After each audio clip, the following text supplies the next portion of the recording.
Na-overestimate ni Vladimir Putin ang Chechen Army dahil iniulat na naharap ang mga ito sa maraming kapalpakan tungkol sa mga ginawa nitong misyon sa Ukraine.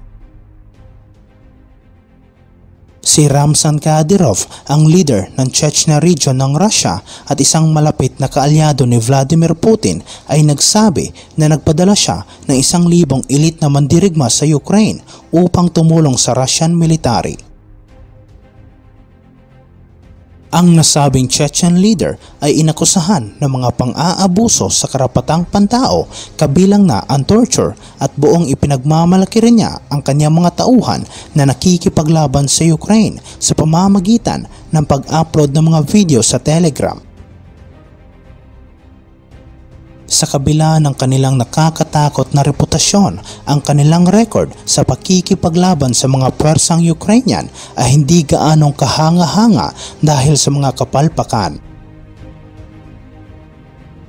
Si Mark Voiger, isang senior researcher ng Transatlantic Defense and Security Program sa Center for European Analysis, ay nagsabi sa Daily Express na mukha umanong na-overestimate ni Vladimir Putin ang kakayahan ng Chechen Army.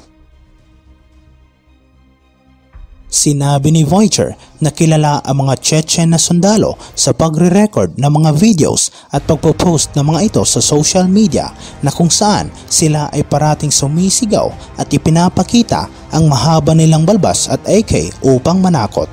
Ngunit ang kanilang record sa aktwal na pakikidigma laban sa mga Ukrainians ay hindi kahanga-hanga. Sinabi ni Voiger na sila ay inatasan na salakayin ang Kiev at pagkatapos ay tanggalin sa pwesto ang Ukrainian leadership kasama ang mga Wagner mercenaries, ngunit sa kasawiang palad ay malupit na winasak ng mga Ukrainians ang Chechen Army na papasok sa Kiev at pinatay ang isa sa kanilang high-ranking na commander.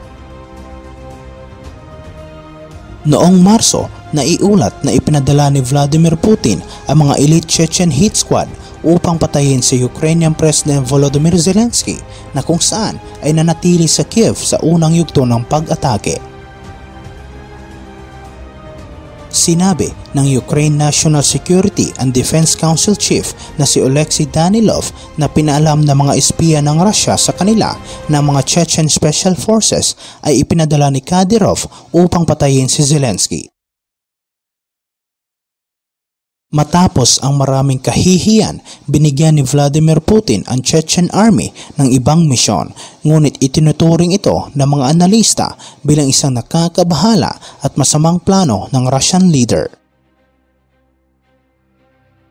Sinabi ni Voiger sa Daily Express ng kanilang ginawa matapos silang bigyan ng panibagong misyon ni Putin, bukod sa mga kasuklam-suklam na kalupitan tulad ng mga panggagahasa at pagpatay sa mga sibilyan, tila sila ay inatasan ngayon na maging penal battalions.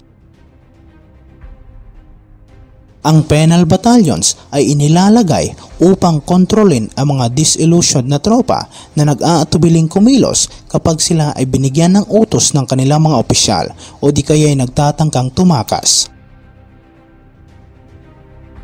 Samantala, nagbabala si Vladimir Putin na gagamit siya ng mga nuclear weapons laban sa sinumang makikialam sa digmaan sa Ukraine, matapos magbanta ang isang Russian TV na buburahin sa mapa ang United Kingdom. Sa isang nakakagimbal na talumpati sa telebisyon, sinabi ni Vladimir Putin na mayroon silang mga sandata na hindi kayang tapatan ng iba. Hindi umano nila gusto itong ipagmalaki, ngunit handa silang gamitin ang mga ito. Ang leader ng Kremlin na humarap sa mga mambabatas sa St. Petersburg ay nagbabala ng tugon ng kanyang bansa sa sinumang magbabanta sa Russia ay magiging mabilis katulad ng isang kidlat at ito ay nakakamatay. Sinabi ni Putin na kung sino man ang nagnanais na makialam sa ginawang aksyon nito sa Ukraine, dapat umano nilang malaman na ito ay isang hindi katanggap-tanggap na estratehikong banta sa Russia. Dapat nilang malaman na ang kanilang tugon ay magiging napakabilis tulad ng isang kidlat. Bagamat hindi direktang binanggit ni Putin ang mga nuclear weapons, tiyak ang mga eksperto na tinutukoy ng Russian leader ang bagong Sarmat 2 nuclear missile na kung saan ay sinubukan sa unang pagkakataon noong mga nakaraang araw at agad itong ipinagmalaki ni Putin dahil wala umano itong katumbas sa buong mundo. Samantala, noong mga nakaraang araw, isang Russian state TV reporter ang naglabas na isang nakakatakot na pagbabanta na buburahin umano ng Russia ang Britain sa mapa gamit ang bagong intercontinental ballistic missile ng kanilang bansa.